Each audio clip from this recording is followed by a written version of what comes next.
The wide receiver winners of the NFL Combine. That is what we're going to talk about today on RotoViz Overtime. I know a lot of our listeners are excited about the top end of this wide receiver class. We're going to talk about the ones that maybe stepped up to the plate this week, and maybe some that are a little bit further down the radar that had strong performances as well, and how that shakes up both for fantasy and reality as we move forward.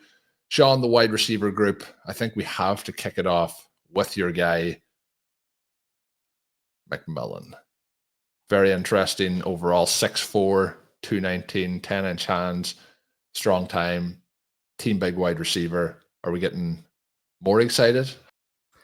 Yeah, I mean, you love to see the size. You love to see the hands. I would have preferred for him to go out there and run and show that, you have a sub 4.4 speed. Maybe you got a 40-inch vertical. Things that other players drafted early demonstrated. Do you think we talked about this a little bit with the running backs at the start of that episode, but do you think it's very hard to do when there's so much, like every draft slot's worth a certain amount of money, but is there a way to incentivize these guys to get out there? Like, fastest wide receiver gets, a bonus 500 grand. Can the NFL do something like that? You probably could, and it probably would be fun. All of these guys are simply going to say, well, you're not going to beat Matthew Golden. So don't get out there and hurt yourself. No, I think that it's the right choice for the individual players to make the decisions that make the most sense for their draft prospects in their career. So you don't hold it against them. You just would love to see them do what some of these other guys did. Sometimes it's a little bit surprising where you think back to last year, and if my memory serves, you've got guys like Marvin Harrison and Malik Neighbors not working out and then going to their pro days and being so athletic, so explosive that you're like, well, even if you somehow performed a little bit worse in Indianapolis, you were going to look very, very good. Now, it didn't hurt them. They went very early, and their NFL destinies were based on, well, you could argue their quarterbacks, although certainly Malik Neighbors with even worse quarterback play was far, far superior. Yeah, I mean, ideally the guys who sat out of this will turn out to be just freak athletes, and it didn't make sense to go. And in some of these situations, even you have a teammate benefit where if you're going to work out at the pro day, you get even more folks there to see your teammates. I mean, that's a cool little incentive that you can provide for the teams and help out the people that you have practiced with. And the college athlete experience, all these things that you get to share over the course of a couple of years, or ideally 4 years, these types of moments, memories, any little thing you can do for those guys, which sometimes the stars are in position to do, that's a little thank you that you can put there as well. Probably doesn't make a huge difference because, again, the production that people had is going to matter. And in this day and age, Colm, it's not that hard to find out how someone performed at a pro day if you weren't there. What about Matthew Golden? What did you think? He's one of the hardest players for us to rank because, frankly, his performance doesn't necessarily justify where he was being talked about before the combine. You run that 4.29, and that probably locks you into the first round. Colm, if you look in the box score scout, all of his comps are basically overdrafted busts. You look at him in the Workout Explorer, the closest comp is Henry Ruggs. Remove the tragedy, obviously, that ends Ruggs' career. But on the field, that's one where we know, I mean, the Raiders had a lot of other options that would have worked out much, much better for them. How do you feel about this 4.29? You mentioned, some of the names there and how things have gone. And even I'm sure people would have said for a strong portion of this season, even though we were some of his biggest backers, it became very frustrating with, Xavier Worthy, who set the record last year at the 4.21. But there's a lot of names if you go through the fastest wide receivers in Combine or even fastest players in Combine history. When you go down through those names, there's a lot of players who are bust, John Ross, Marquise Goodwin, came on, strong in San Francisco towards the end of his career, but Taquan Thornton, J.J. Nelson, Jacoby Ford, Matthew Golden is next in that list then with the 4.29. But when you go down through the list, you're looking at probably Curtis Samuel at 4.31, maybe being one of the ones that had some production. Will Fuller, I guess you would put in there as well. But Brian Thomas is one of the ones where he's really come in and stepped up. So last year for the combine wide receivers and the speed times, probably a good year for it. So history would tell us that in the past, it does lead to these players getting overdrafted, which then leads you into situations where there's overhyped rookie prices and then obviously lost in value when performances don't hit. But as I mentioned, it did work out last year. We can't just go with that one thing itself. I don't necessarily think that it's going to change. It's again back to that double counting metric. I don't think the NFL is going to double count this, based on where the hype was. I think it probably makes the hype feel more legitimate to people who felt that way going in. Based on your comments there, Shawn, do you feel like it's not legitimate in terms of the production that we seen in college being replicated at the NFL level? How do you think that all factors in together? It's tricky, right? Because Golden was someone we did talk with Travis about. He mentioned his elite prospect status and then the decision to go to Houston, which probably wasn't the correct one. You come off of that, you go to Texas, you have a solid season, you overshadow other extremely athletic players like Isaiah Bond, who come from Alabama. Bond, someone else who probably will go relatively early due to the athleticism, even though the production there is also very disconcerting. I think it's interesting within the context of even teammates the previous year at Houston, where you have Sam Brown there. Now, Golden doesn't play in all the games, not necessarily fully healthy, but does very little. Brown, with the benefit of 3 additional games, doubles him up in receiving yardage production. He also decides that Houston isn't the right place for him, goes to Miami, completely buried on this Miami squad, which destroys his draft status, with the exception then of he comes to the combine and at 6'2", 200 runs a 4.4, 440 and jumps 41.5 inches. You got to make some decisions here about players where would you simply prefer as a reality team and as a fantasy manager to create exposure to the cheaper version of extreme athleticism? Now, again, the final season is going to be the most predictive. We have a much better final season for Golden than Brown, but I think that some of these juxtapositions are interesting when we think about this sort of intersection of production, youth, trajectory, and athleticism. And the other question coming out of the weekend was there was some people talking, in circles about reports in Indianapolis that he could be the first wide receiver off the board. I do think, again, that falls into the overpaying for the speed element when it comes to these players. But we've seen that time and time again in the past. The teams are willing to do that.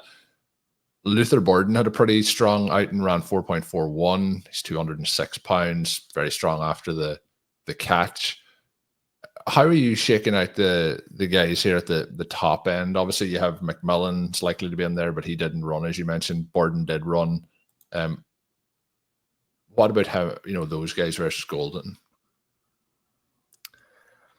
I guess I don't see it as being all that close, but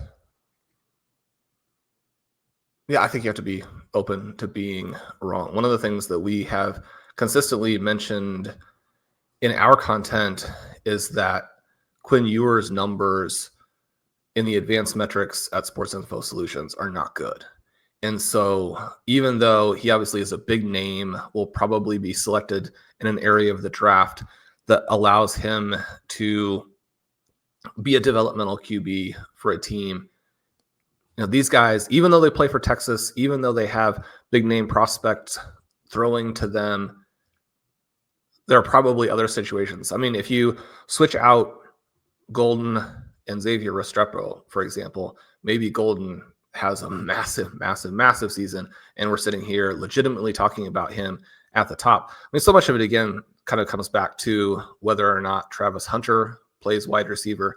But I do think that when you're looking at McMillan, when you're looking at Burden, the bulk of what they've done really does still separate them.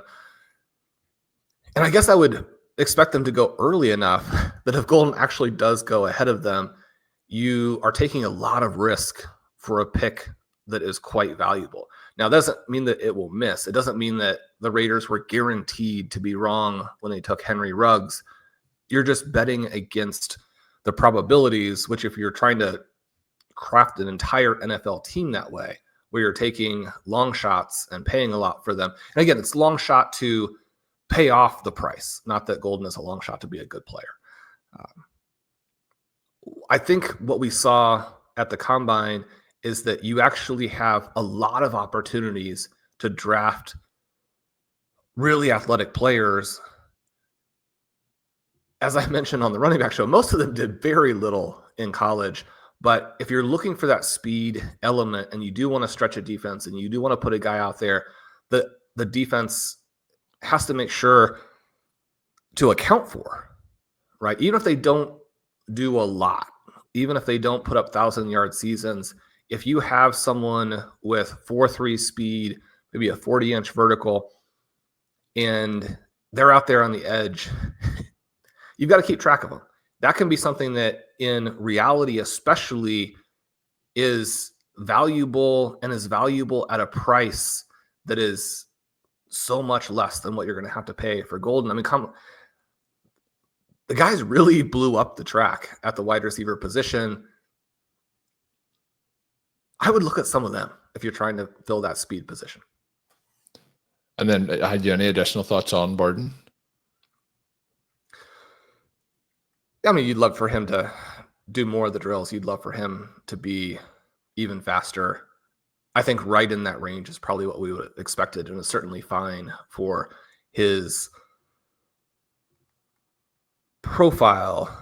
It's more that final season, what happened there, which we discussed in the guide and Travis discussed on the show, but that'd be a little more the concern than anything that moved the needle there at the Combine.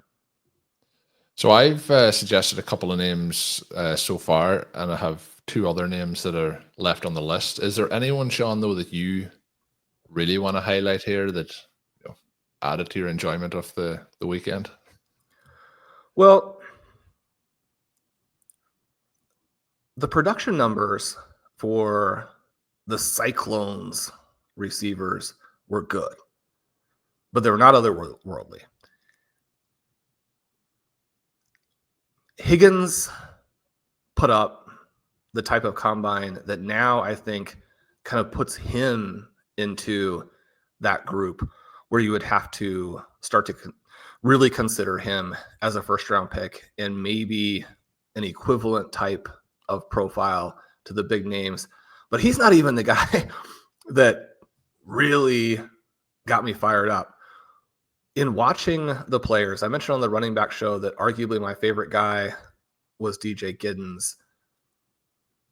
The advanced numbers for Jaylin Noel, and this is something Kevin brought up. Ding. Shawn has hit the two players. Let's go. Let's talk about it.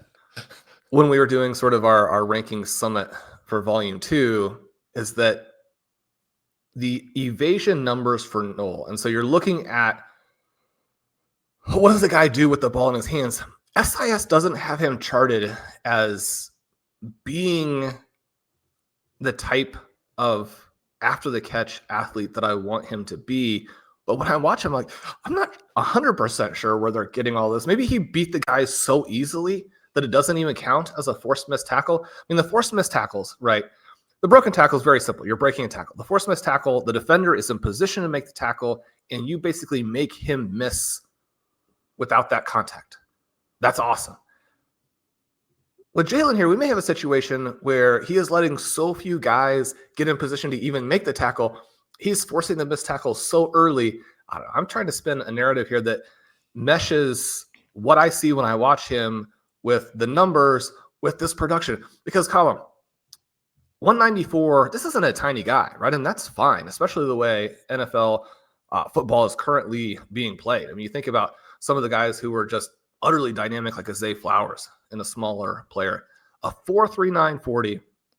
He has agility scores in the 76th percentile, but those aren't the ones that are going to really raise the eyebrows. But 23 bench, which again, just sort of a throw out number, but shows this guy, again at 194, not a tiny human.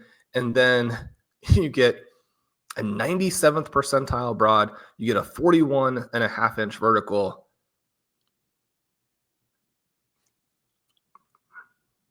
Are we not just thinking that this player is better than Matthew Golden straight up? I mean, it seems pretty obvious here. Again, different trajectories. Well, he's just like, those hundredths of a second are, going to be the main difference, I think, when people look at it. The interesting part, you mentioned Higgins first, comes out, good numbers, impresses, and then, Jaylen Noel comes out and kind of outshines him with what he was able to do with his testing.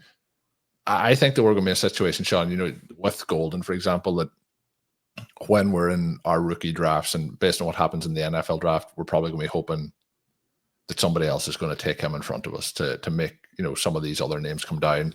I think Noel is one of those names that you'll be looking at. Probably, I would be projecting him probably back end of the first round, start of the second round in rookie drafts, and you'd be hoping to see him there when you're on the clock. Do you have him there, or do you think this would push him higher, or have you him at a lower point starting off? Yeah, I think that obviously if the NFL doesn't pick up on this and he's a 7th round pick, it's not gonna fall out that way.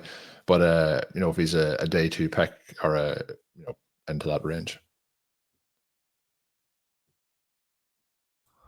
Well, we're talking about someone who played 4 years at Iowa State and didn't do a ton the first couple of seasons and didn't really light the world on fire in the last 2. No, very solid profile there. And we still have him toward the back of round 2, in part because there are a lot of interesting names. And in Superflex, even if you don't think Dart and Sanders are going to be that viable in fantasy, which we don't necessarily, there's a limit to how far you can drop them in Superflex. We have a variety of interesting tight ends. We have this incredibly deep running back class. We have names like, you got to put Travis Hunter somewhere, and the upside still is off the charts, even if he is a part-time player as a rookie. You have Abuka, which I think is a really controversial one and probably another risk like Golden. There are lots and lots of names in here. I hope that the Iowa State guys stay inexpensive enough that you could actually get them at very palatable prices.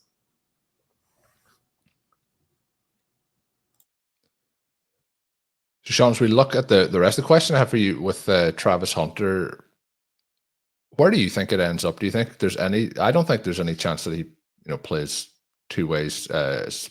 Certainly to for a useful fantasy level. Do you think that he ends up on the offensive or defensive side of the ball? It seems like it's leaning to the defensive side. Both, baby. He's going to play the whole game. Going to dominate both every sides. snap. No, it's going to be interesting because you are going to be, if we're not clear by rookie draft time, obviously the teams are going to draft him either cornerback or wide receiver. We have seen players drafted in the past, as a X player or a gadget player. I'm trying to think back now who it was. The Jaguars drafted somebody maybe like 6-7 years ago in that kind of role. It didn't amount to anything in the end up, but if it's a case that they put in like X position and then we're on the rookie drafts, it's going to be very hard because somebody's going to have to take him at some point in those opening 2 rounds, like you mentioned there. Well, he's going to go very early in the reality draft. And he wants to play both. He's good enough to play both. He will help your team on both sides. I just don't understand why you would spend that pick on him, knowing what he wants to do and what he's capable of. Use that pick with the intention to not do it, because then you're not going to get the full value out of him that some other team might have. And you've started this relationship with your probable top 5, maybe top 3 pick Yeah. in a situation where you guys are at odds. That doesn't make sense. Obviously, I don't think that you can. I mean, you hear the Shohei Ohtani stuff. I think that there are both strengths and weaknesses to that comparison, in that the number one thing you have to be able to do both is you have to be good enough. And he has that. Baseball as a stand-around sport is very different than NFL football in terms of what you can physically do. But the challenge is out there. Get yourself in the type of condition that you can play a lot of snaps, and we're going to play you on all the high leverage snaps and then as many additional snaps as you can. There are just logistically problems with playing that much in the NFL that don't apply in other. And no other sport. And zero other sports. And also add in the physicality. Like, the physicality is the biggest problem. Like, if you are playing wide receiver and you get like a big hit, and then you're out of the whole defensive game plan. Like, it's kind of, if you end up missing a half of a game with a concussion, you're both sides. It's like you're losing 2 players, which obviously you're gaining. Well, this seems like one of those situations where you are under the radar, throwing in some real shade at the defensive backs. It's almost like you've watched them target all of these receivers, and then as soon as there is an interception, everybody goes down. The defenders all run off the field so no offensive guys can hit them. Is that kind of what you're thinking? Well, they don't run off the field. They all run simultaneously to the end zone to get a group photo.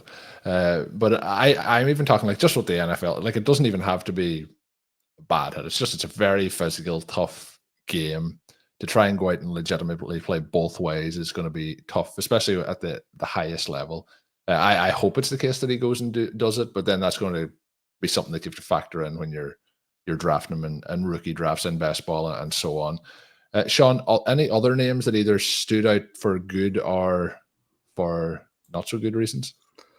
Well, Colm, it was fun because I did add about 7 additional blurbs to the rookie guide from players who are really not fantasy relevant, but ran so well at the combine that you obviously need to cover them for your subscribers so they understand kind of what the background is. Now, again, I'm not saying never, ever pick any of these players. If your rookie draft goes deep enough, you should roster some of them, because the players who are most likely to emerge who weren't good in college are those guys who are so athletic that they will be standout athletes even by NFL standards.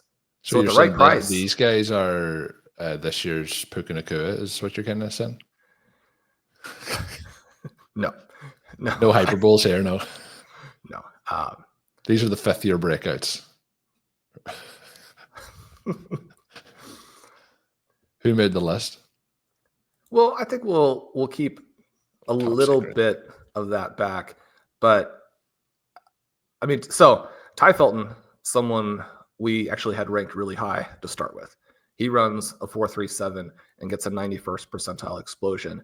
One of the kind of fun notes there, the Workout Explorer sort of positions him as a bigger Emmanuel Sanders or a more explosive Garrett Wilson. Again, physical comp, not necessarily overall comp right there. Tez Johnson, 154 pounds. That's problematic. It ends up giving him a 2nd percentile freak score. Then my daughter might be 154 pounds, Shawn. She's about to turn 7 years old. Her dragon is probably 154 pounds. But then a 6'6", 3 cone. A 10'11" broad jump. Tez Johnson has some sort of mixed peripherals as well. When you're looking at his receiving numbers in college, he doesn't want to make it easy on you in terms of understanding what he is going to be. We really liked Torrey Horton going in. He runs a 4.4 140, has a 37.5-inch broad. That for him, I think, keeps him in an interesting conversation there. Players who were disappointing, you have Ricky White and the 4.6 140. I mentioned him, mentioned Pat Bryant. Bryant's is a little bit more interesting because he is of the size that he ends up still actually having some very good physical comps. Obviously, this isn't anything that we're expecting to have happen, but Nick Nash, not a very good combine. And yet the fact that CeeDee Lamb pops up as a physical comp for him is a reminder again of how, especially at the wide receiver position, you're looking at how good the player is, right? You have a bunch of these physical profiles that are not very intimidating, and you go through and look at the physical comps for those, and they're better than the physical comps for someone like Matthew Golden when it comes to what they eventually did at the NFL level. Colm, the other sort of really interesting one, I think, one of the guys who was in the original version of the guide, not someone who only gets in after running crazy numbers, Keandre Lambert Smith, the 4.37 40 at 6'1", 190. That gives him physical comps to guys like Rashad Bateman and Chris Olave. He's someone who, as a fifth-year senior, has the 2.9 yards per route in SIS numbers. He scores the 8 touchdowns. He gets the 30% dominator. He reduces the drops. He's got some really good vertical numbers. Hauls in 17 of 18 catchable deep targets. He has 202 yards after contact, which are, again, pretty crazy numbers overall. And then I think especially interesting at the size of 190. So many fun stories to track here at the wide receiver position as we go through. So when we look forward, Shawn, there's a lot to be excited about. We did, obviously, the running back show earlier this week. People can go back and check that out. Lots of interesting names in there. We're going to have the pro days as we move forward here to give us some more information for the guys who didn't test, or maybe guys who didn't test particularly well, maybe things that improve in that situation. I think it's going to be a pretty exciting draft to see where these guys land and shuffle up a lot of things when it comes to the fantasy football landscape. We did mention it in more detail at the start of the running back show, but the rookie guide is now available. Part 2 is out. You can sign up and get the rookie guide. You can buy it on rotoviz.com. Up on the left-hand side of the screen, there is a link. There's a link in today's show notes as well.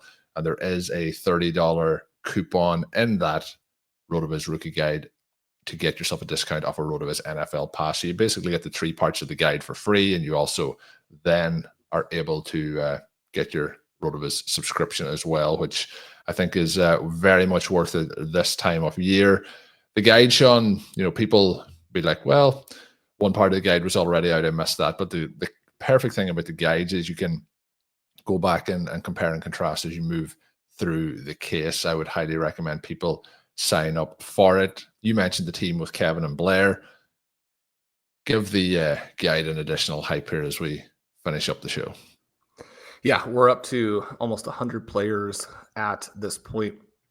You mentioned the BSS comps that are in there. Now the Workout Explorer comps will be in there. You'll get to see the numbers, the results, and you'll get to see all these physical comps, even what they did at the NFL level. You've got lots of great information in there from Sports Info Solutions, showing how they performed in a variety of different meaningful metrics. I'm trying to paint the full picture there to give you a sense of what a running back does well, maybe what his weaknesses might be, how a wide receiver is going to manifest his production at the NFL level, or what the traits are and what you might be able to expect as a result of those things. Go through a little bit about our evaluation process. We have the new rankings in there that are updated with the new tier information, so you can see where we think these guys fit and where the big drop-offs are.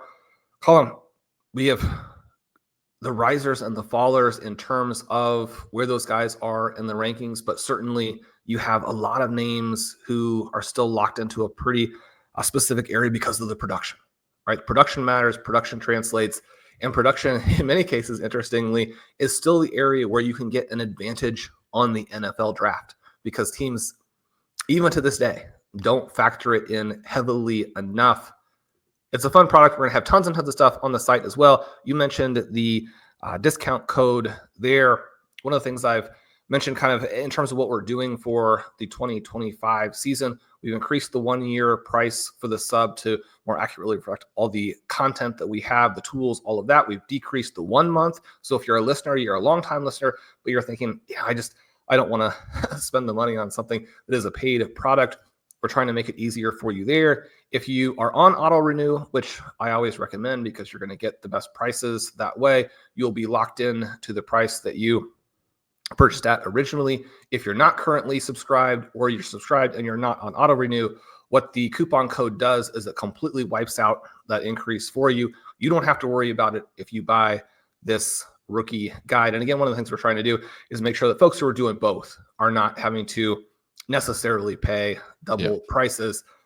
If you just want the guide, though, it's going to definitely pay back. Or history would suggest, on the last couple of years, the rookie picks have been amazing. They've led to great results for us in, across formats. I've got a huge free post coming out on the site this week talking about some of those things, working through the dynasty teams, working through this perpetual reloading idea, the permanent championship window idea. If you're interested in that and you've heard us talking about it a little bit on the site, but you want some more details, or you just want hopefully a fun free article, that will be coming out this week. Tie some things together. Yeah, and you mentioned that article, Shawn, looking at the teams and the dynasty rosters that you have. Our team features in that. I got a sneak peek of it behind the scenes on the site. And Shawn, just to go back to the rookie guide, and from last year specifically, that rookie draft that we started off over at the FFPC, traded back multiple times in that first round. And then we ended up getting ourselves one Jayden Daniels and one Brock Bowers. So I think that paid for the rookie tips for last season. So hopefully some of the other managers out there have done similar. Another thing to mention, Shawn, Stealing Bananas was back last week with Ben and Shawn. You can check that out. And then Neil Dutton also has a tight end winners or losers up on the website. You can check out as well, as he looks at the position post NFL Combine. My name is Colm Kelly. You can follow me on social media at Overtime Ireland. You can check out all of Shawn's work up on rotoviz.com and in the RotoViz Rookie Draft Guide. And until we are back, have a good one.